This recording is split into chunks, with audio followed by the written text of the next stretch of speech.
Здравствуйте, уважаемые телезрители! В эфире еженедельное интервью главы Ингушетии Юнусбека Бамангиревича Евкурова. Юнусбек Бамангиревич, Далик Алшин. Салам. Главным событием этой недели стало ваше послание Народному собранию Ингушетии. Говоря о социальной сфере, вы отметили все, что сделано в республике за последнее время.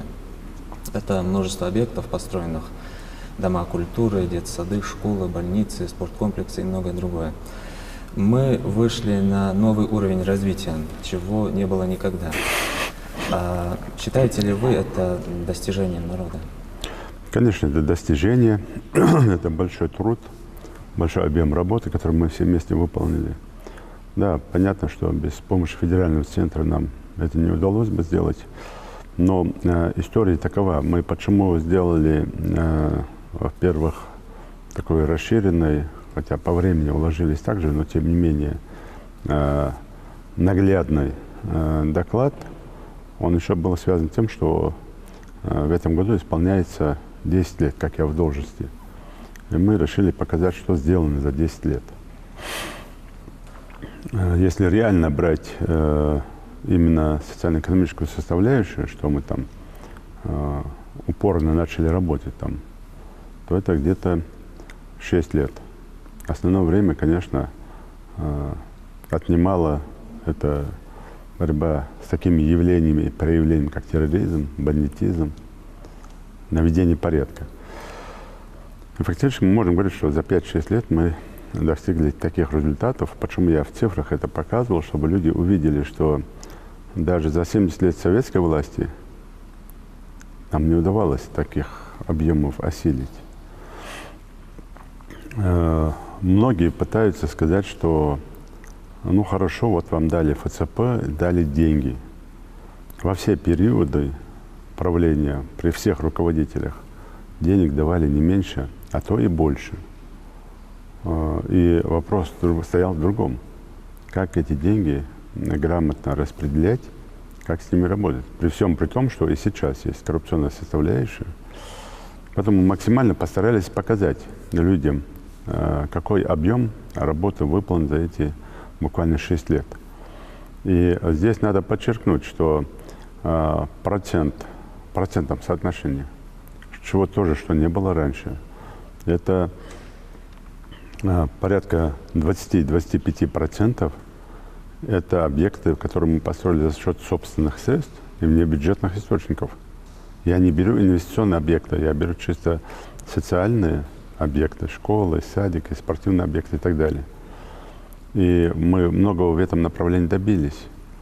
И вот внебюджетки – это доверие, в том числе наших земляков, и не только жителей республики, но и других регионов России, в том числе руководителей госкорпораций, которые с удовольствием вкладывают деньги в развитие республики.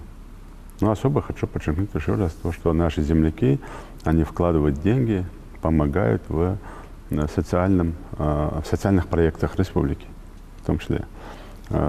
И это тоже показатель, что мы с такими доходами, которые сегодня у нас есть, и дальше мы будем работать над этим, мы в состоянии несколько объектов в год сами уже строить для республики, реализовать некоторые проекты.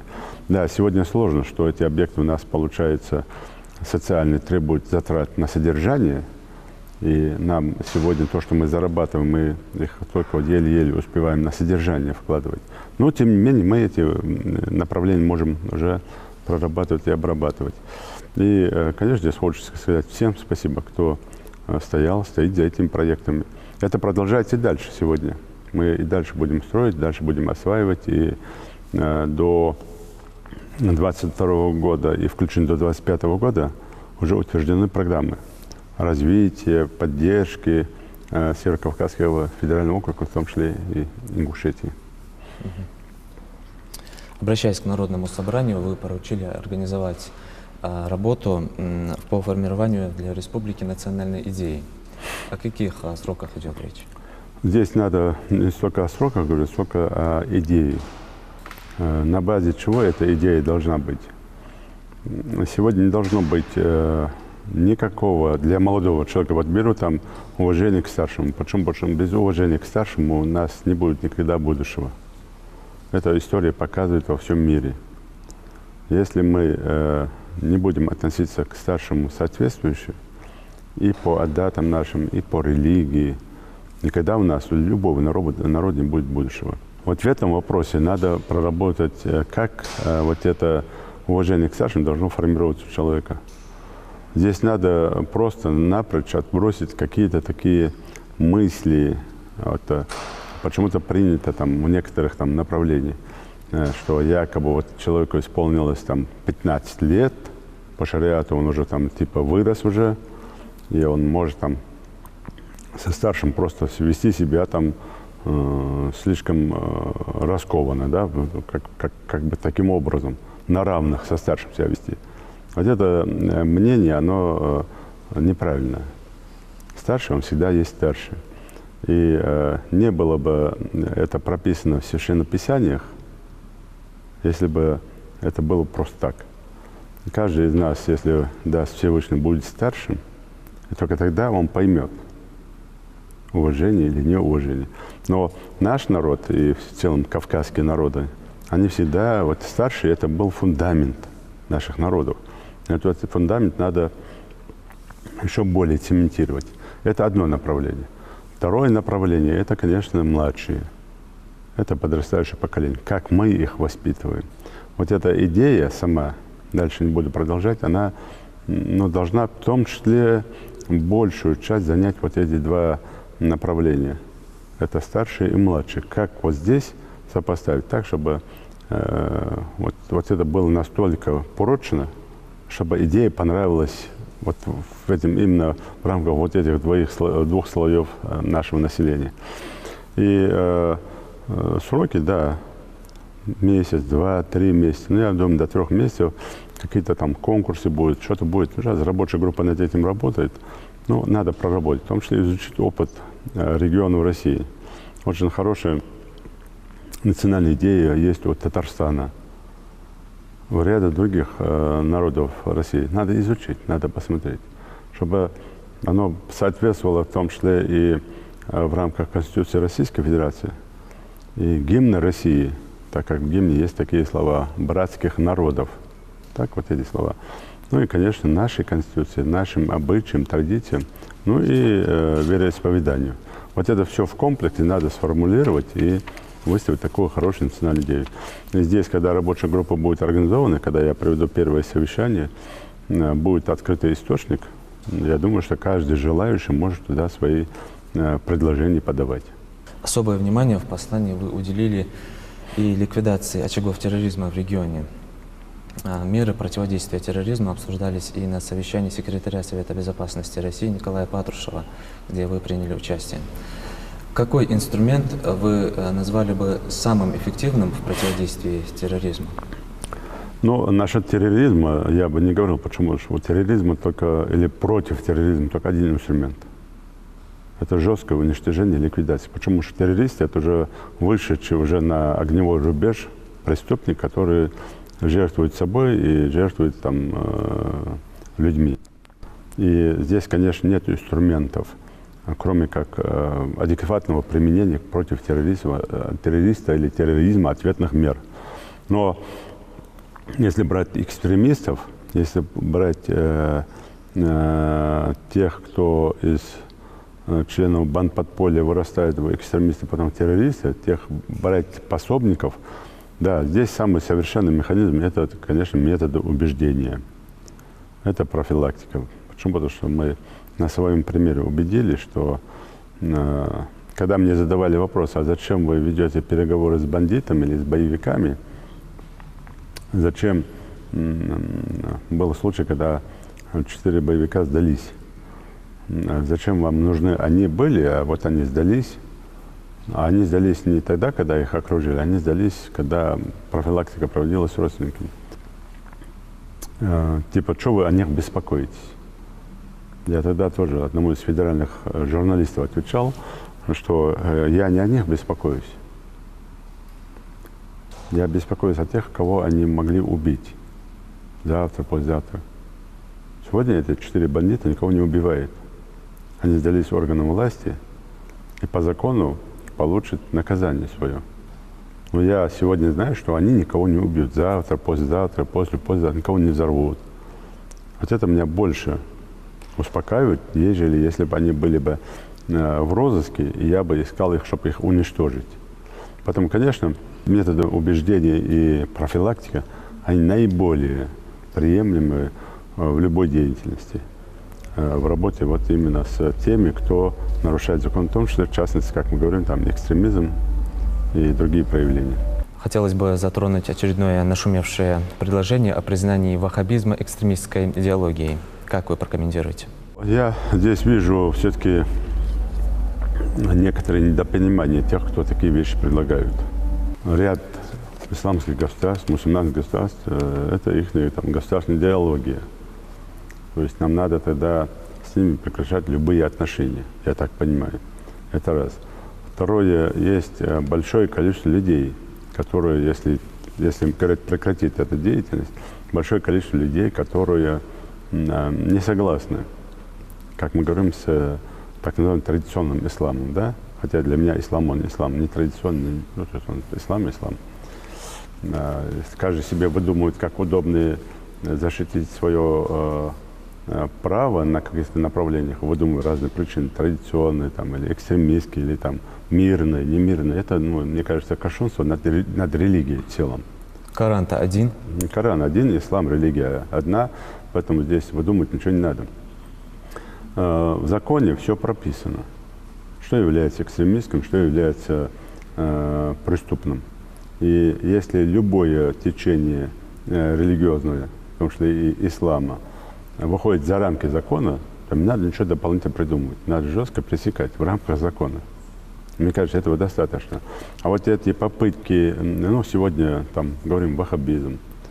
Завтра, если то же самое скажут, там, давайте мы шиитов в России тоже признаем там экстремистскими. Может такой кто-то выйти с этим предложением? Это, мне кажется, все-таки раскол среди мусульманской уммы. Попытки влезть в это все и еще больше создать. Тем более уже яркий всплеск вот такого, что было уже там 10 лет назад, уже этого нет. Уже потихоньку идет на снижение вообще накала страстей в этом направлении. И как только вот это уже все успокаивается, все уже определились, где они, в этих лагерях, в тех лагерях, уже все успокоились.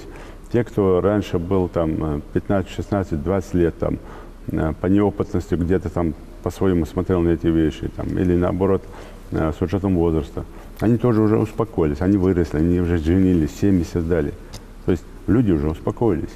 И нету призывов к убийству, к взрывам, к чего-то еще. Хотя и раньше от тех, кого мы считаем отколовшись, этого тоже не было. Скрыто там что-то говорили, что было, но если было, мы... Это тоже как пример, один из таких примеров.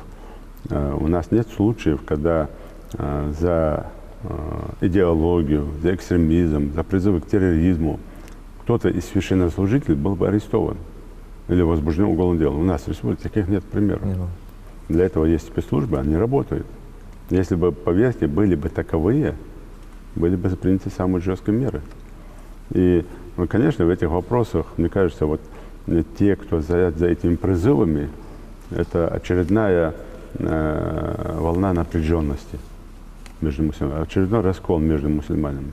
Этого нельзя допускать. И это раз. И второе, мне кажется, такие призывы должны делаться не в каждом случае, где встречаются, а каким-то образом центральный какой-то там орган, который определяет, мусульманский орган, который определяет там, или это Гайнуддин на уровне, или это Таджуддин на уровне Таджуддина. Собираться надо всем, обсуждать надо за закрытыми дверями. И когда понимают, что это не раскол общества мусульманского ума, а наоборот объединение, тогда выносите это как предложение. Мне так кажется. Здесь надо быть аккуратным тем, кто призывает к различным вот таким действиям, как принять закон, признать, не признать. Почему? Потому что это все-таки раскол среди людей, и в последующем это может привести опять к такому накалу страстей. Вы поручили внести изменения в генеральный план застройки Магаса. Какие планы дальнейшего строительства столицы? Не, мы изучили первый генплан, который был, потом тот генплан, который переделали, ну так, мягко говоря, не совсем хорошее правительство республики, приняв решение о том, чтобы людям под ИЖС на безвозмездной основе выдать земли. Ну и дальше там такая строка с правом переуступки. И благодаря этому второму генплану был нарушен вообще или разрушена сама основа Магаса как столицы. И Магас рисковал превратиться в город, в частную застройку, хуже, чем даже Назрань. Мы видим вот эти деяния этого правительства на уровне вот 2 микрорайонов, где мозгов даже не хватило на то, чтобы просто людей найти, если уж так надо было, то найти крупную компанию строительную, построить однотипные коттеджи разных квадратур по объемам, но так, чтобы они были красивые, хорошие, однотипные, ну, по квадратуре больше, меньше, да, у кого есть какая семья, тут купил бы, да. Сделать там красивые, хорошие, там, как, вот, например, в Астане или в других местах, чтобы это смотрибельно, это столица, это любовь. А то, что мы там видим, мы видим, да. Кто что придумал, тот и наклепал. И никто там не живет в своем большинстве.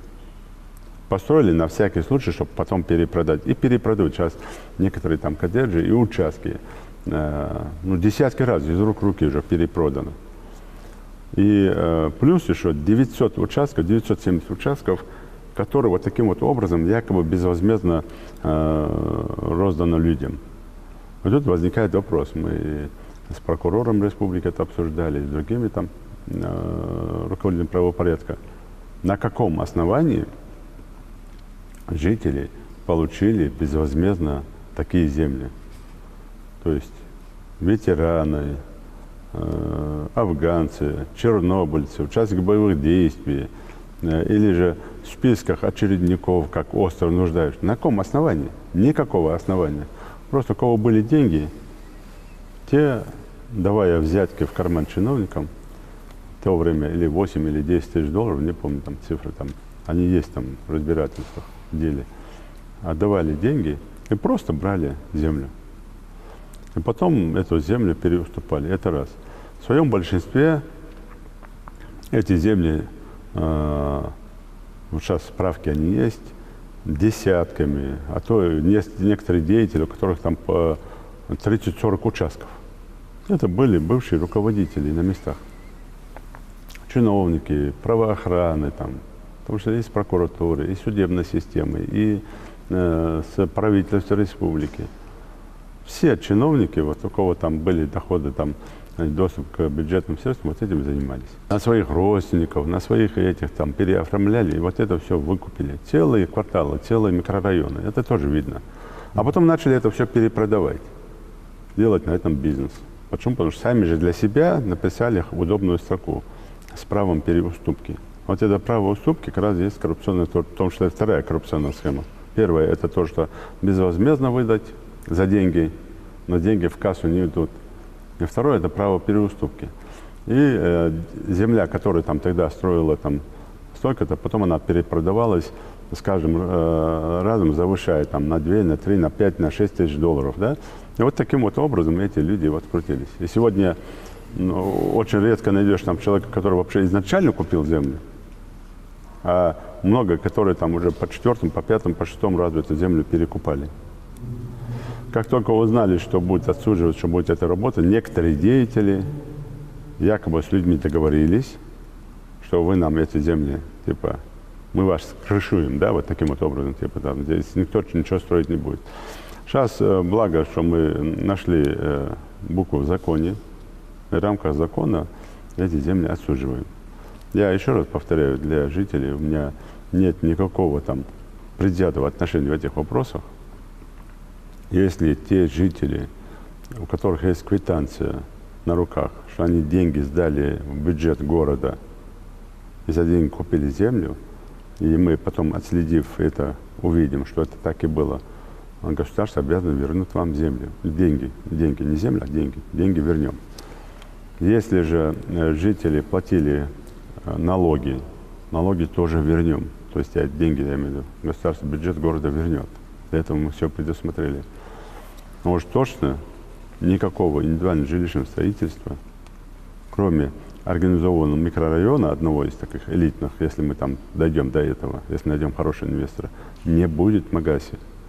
И самое страшное, что я уже там как-то вывешивал карту, и перед людьми, которые претендуют на эти земли, которые жалуются, я им тоже показывал микрорайон, разбит на квадратики, даже дорог нет. Человек покупает землю, он даже не смотрел. Он не смотрел, каким образом он должен до своего дома доехать, даже если он там, как в сказке, по щучьему велению там, или там, какому-то там хотению, утром у него там дом появится. Как он туда должен доехать? Он даже пешком пройти нет, там же для тропинки даже места не оставили. То есть они просто на квадраты разбили, и все. Ни социальных объектов, вообще ничего. Вот 900 участков, ни одного места, чтобы школу построить, садик построить, стоянку сделать. Где они машины собираются ставить? Где они, вообще как это может быть? Вообще даже уму непостижимо. А почему это делалось? Все покупали землю для того, чтобы строить, а потом для того, чтобы перепродавать. Да, есть многие, которые там обманулись, покупали, чтобы построить, те, которые живут не в республике, а за пределами республики, в Европе, чтобы, приехав домой, хотя бы свой дом, что-то иметь в Магасе. Но нельзя было так обманываться. И если говорить там уже покороче, это купленная машина в угоне. Прежде чем покупать эту землю, надо было хотя бы перепроверить. У кого-то перепокупаешь эту землю, зачем ты это делаешь? Поэтому сегодня, конечно, нет никаких разговоров в этом плане, никаких уговоров. Это Магас, это столица республики, и весь народ, особенно молодежь, должен за это жестко стоять. Я пока у власти, конечно, не позволю другого. Сегодня мы на тех участках, которые осудили, уже строим объекты. Мы уже построили школу на 1500 мест. Целых 20 гектаров отведены под Центральный парк культуры и отдыха, которого вообще там даже в Магасе места нет, где его поставить. Даже места нет, где его поставить. На одном из микрорайонов ставим новые корпуса кадетского корпуса, потому что мы его будем переносить в Магас. Это как визитная карточка Магас, что была. На других направлениях ставим объекты культуры. То есть 5 объектов культуры мы ставим. И это будет строиться. Это будет делаться, поэтому все это должны понимать. Есть попытки людей обратиться в Верховный суд России по этому поводу, чтобы не согласны. Но, тем не менее, я буду жестко на этом стоять и оставить нашу столицу. Я хочу, чтобы все это правильно понимали. Другого здесь не будет. И я даже не хочу по этому поводу с кем-то по этому поводу даже разговаривать. Все через суд, через прокуратуру, пожалуйста. С 1 апреля в стране стартовала весенняя призывная кампания. А 12 числа вы встретились с первой группой призывников из нашей республики. Согласны ли вы с мнением, что с каждым годом у ингушской молодежи растет интерес к военному делу? Да, растет авторитет службы, растет желание идти, но я скажу, что одним из самых худших подразделений в республике, которые работают, это военкомат, работники военного комиссариата. Я просто крайне удивлен, вот мы говорим там, на то ведомство пришли не ингуши на должности, другое ведомство пришли не ингуши. Вот они сидят у нас в военкомате, в районных военкоматах сидят. Вот я задал простой вопрос призывникам, которых собирал в Доме культуры. Там более 200 человек. Кто из них хотя бы один раз поплавал в бассейне? А мной даже я не должен эту задачу ставить, но тем не менее я эту задачу поставил и военкому, и районному военкому. Есть бассейны, приводите ребят и перед армией научите их поплавать хотя бы, кто не умеет плавать. Научите поплавать. Не один. Вот это меня, конечно, это сильно удивляет и даже в какой-то степени оскорбляет. Насколько надо быть безответственным, находясь на своей должности, получая за это зарплату, чем так занят этот военком районный, что он не может этих пацанов, призывников собрать. Ему даже не интересно это делать. Он просто вот ему безразлично это все. Сейчас мы по военкому республике уже решение приняли. Я в ближайшее время там сейчас будем работать по новому военкому. Я очень жестко буду по этим военкому работать. Только того, что у них нет никакого уважения к нашей молодежи, к нашим ребятам, никакого желания готовить их к службе в армии. Они должны были их провести там, через воинские части. Для этого все организовано. Есть приказы министра обороны, и всяческая помощь в этом вопросе оказывается. Научить их там элементарным азам устава внутренней службы, чтобы парень, придя в армию, ну, хоть уже что-то понимал. Научить их каким-то там обращению с оружием, там, научить их там строевым приемам. Чтобы парню, чтобы было легче. Элементарные вещи хотя бы. Самые простые вещи. Почему вы это делаете везде? Почему наши этого не делают? Вот они живут среди нас, уважаемые люди, здороваются, ходят, живут, дышат. Почему не делают? Вот я не пойму. Вот я, конечно, этому очень... И, это такое неуважение и ко мне, и к своим должностям. Поэтому я, конечно, буду самый жесткий в мире по ним принимать. И плохо, что и аппарат правительства, там, в целом блок правительства, вице-премьер, который курирует это направление, не смотрит. И мой помощник за этим не смотрел. Поэтому я по этому поводу поставил задачу провести очень серьезный разбор, расследование и в течение, там, я там не помню время, доложить. Мы будем очень серьезно работать в этом направлении. Ну и, конечно, мне хочется, чтобы ребята, уехав на службу, не просто подслужили, а нашли бы себя там в армии, на службе по контракту. В последующем заочно поступив, закончил высшее учебное заведение, получили воинские звания. Почему нет? Если даже 30% ребят останется в армии, ну это тоже хорошо. Это и разгрузка по рабочим местам, и тоже популяризация службы в армии. Почему нет? В Москве на итоговой коллегии Министерства сельского хозяйства вы отметили, что общий объем сельхозпродукции региона на 1 января 2018 года составил 8,5 миллиарда рублей. Довольны ли вы этим показателем? У нас сбой получился в прошлом году из-за засухи. Весь Малгобекский район, часть Сунжинского района в том числе, засуха была такая. У нас ущерб, конечно, сильный, и поэтому у нас индекс сельхозпроизводства в этом году впервые, или за прошлый год впервые, был ниже 100. Но, тем не менее, я здесь вижу некоторую недоработку все-таки Минсельхоза. Почему? Потому что до того, как в планах должны были отразить риски, угрозы, и какая продукция должна замещать другую продукцию, чтобы не было такого спада. Но, тем не менее, я доволен в целом работой и тем, что сегодня делается. Надо тоже больше инициативы и министру, и его команде, и больше все-таки выявления, выделения лучших. У нас почему-то получается все одни и те же. Все одни и те же. А мне хочется все-таки выделить тех, кто больше занимается крупнорогатым скотом, там, молочным или мясным производством, или мелкорогатым скотом, или больше осваивает земли, или делает там что-то новое. Мне хочется, чтобы наше крестьянское фермерское хозяйство, так же, как в других регионах, работали над малиной, клубникой, там, ягодными там, растениями. И чтобы не я это заставлял делать. Мне хочется, чтобы больше было тепличных хозяйств, небольших, маленьких, которые могут прокормить там полсела там, да, на этой продукции. То есть много чего там должно быть, но и развитие сельских территорий, там, дороги, там, дома культуры и так далее.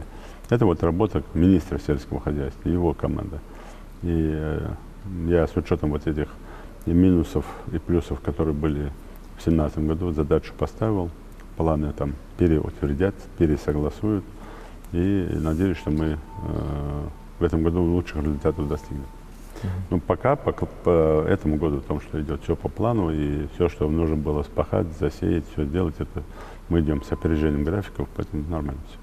На неделе прошло заседание комиссии по координации работы по противодействию коррупции, борьба с которой в республике проводится очень активно. Правоохранителями были проведены проверки с обысками в ряде организаций. Региональное отделение партии «Народ против коррупции» с Совбезом также работает в этом направлении. В ближайшее время будут возбуждены новые уголовные дела? Нет, тут нет такой задачи возбуждать дела. Это текущая работа. Тут не должно быть там в ближайшее время там, или в прошлое время. Это текущая работа органов правопорядка. Я, честно говоря, там, даже при всем желании не хочу туда вмешиваться. У нас есть такая договоренность между мной и руководителем силовых структур. Это их работа, их обязанности, что прокурор, что начальник ФСБ, что министр МВД, там, т.д. Пусть они работают. И я иногда это все узнаю уже по факту, когда происходит, в своем большинстве. Я получаю информацию в ходе ведения КТО или других там террористических проявлений, когда на этом давал. Вот там мы заранее обсуждаем, смотрим там некоторые вещи. А в основном там экономическое преступление, я сказал, все, вы начинаете работать и по факту мне уже там информируете в рамках своих полномочий и законов. Потому что они тоже не обязаны меня полностью информировать, что происходит, где и как. Но тем не менее, у нас есть такая договоренность, и это соблюдается. И когда где-то проходит обыск или мероприятие, мы это узнаем уже по докладу того руководителя, где это все происходит, или же по информации уже с того ведомства, которое эти мероприятия проводит. Это раз. Второе, мы уже не раз об этом говорили, что каждый руководитель на местах должен сам бороться с коррупционным проявлением. Есть у нас там коррупциогенно опасные направления при всем желании, где и чиновники, и руководители тянут в этой схемы. Это сложная схема, и среднее звено всегда пытается на чем-то зарабатывать. Это раз. Или берем даже самый простой пример. Материнские сертификаты. Или сертификаты вынужденных переселенцев или и так далее. Или деньги по малому и среднему предпринимательству. Или в ТЭК. Или же там Минсельхоз там, на поддержку крестьянских фермерских хозяйств. И многие вопросы здесь решаются на уровне того, что вот ходят посредники, которые не уполномочены никем. Но они уже известны в народе люди, которые приходят, говорят, мы пробьем вам деньги, мы вам это. И даже их ни в министерствах никто не знает. И это тоже выявленные люди, по ним тоже работают органы правопорядка. И потом, там, где кто получил гранты, они уже не просто же кому-то пришли, они просто смотрят, кто может получить грант. И на этом тоже многие ведутся. И здесь больше вопрос к самим людям, чтобы они не велись на поводу этих посредников, на этих неизвестных людей. Они сами себя втягивают в эти коррупционные схемы, типа нам деньги не дадут. Да, дадут деньги там, где это положено. Если не положено, вам не дадут, конечно, не дадут. Они пытаются через вот эти схемы, аферы где-то протолкнуть. Если прошел, то эту взятку оставляет. Если не прошел, ему ее возвращают. Вот здесь есть тема. Хотя, еще раз подчеркиваю, что есть нечестные на руки чиновники. Эта работа продолжается. Я и сейчас на правительстве об этом сказал. Не шутите с этим делом. И министрам сказал, контролируйте своих бухгалтеров, своих чиновников, своих там, тех, кто стоит на деньгах, кто сидит на деньгах, кто на этих коррупциогенно опасных направлениях сидит. Контролируйте их, работайте с ними и не допускайте получения и дальше взяток. 14 апреля вы приняли участие в церемонии запуска нового завода по производству сухих строительных смесей. Как вы оцените этот объект? Ну, это хороший бренд по России известный. Насколько я помню, там Тим, как это называется. Бренд такой хороший, он известный. Ребята, они в Ростове давно уже работают. Они вышли с предложением уже давно по строительству. Мы, кажется, в Сочи подписывали соглашение с ними. Вот этот проект реализован. Сегодня самое лучшее там, по лаборатории, по всем направлениям, не наоборот, в лучшую сторону, если не отличается, но не в худшую сторону, от других, там, в том числе мировых брендов. Вот сухие смеси, как раз там шли другие смеси, которые там необходимы для строительного сектора. И для частного сектора это очень хорошо и удобно, что у нас есть. Оно, я так думаю, на выходе продается уже ниже рыночных, в том числе удобно для нашего жителя. Ну и самое главное, это рабочие места, это производство. Там же у него будет второй этап. Это уже непосредственно еще одно предприятие, более мощное, чем это. Потом парень рабочий, инвестор. Это чистый инвестор, государственные инвестиции. Поэтому я рад, что мы его вчера открыли, и этот процесс уже пошел. Мгм. Продукцию можно будет и экспортировать, по-моему, да? Но я не думаю, что на экспорт. Почему? Потому что эта продукция на выходе сегодня это 40 тысяч тонн, а в следующем году уже там это будет до 80 тысяч тонн. Поэтому я думаю, что эта продукция сегодня то, что мы видим, он уже договора имеет с соседними регионами. Я думаю, это для Ингушетии, для региона Северного Кавказа он вполне охватит этот регион. Навряд ли на экспорт товар такой пойдет. То есть объема не хватит на экспорт. Ну, посмотрим. Затронем ситуацию в Сирии. Вооруженные силы США, Франции и Великобритании нанесли авиаудары по Сирии, чтобы якобы не допустить дальнейшего применения химоружия. Ваш комментарий. То, что и Франция, и Великобритания в коалиции, в этом ничего удивительного нет. Для этого придуман и Скрипаль, чтобы напрячь ситуацию. То, что для меня удивление вызывает заявление генерального секретаря ООН, который говорит, что этот удар нанесен для того, чтобы минимизировать угрозу химатак.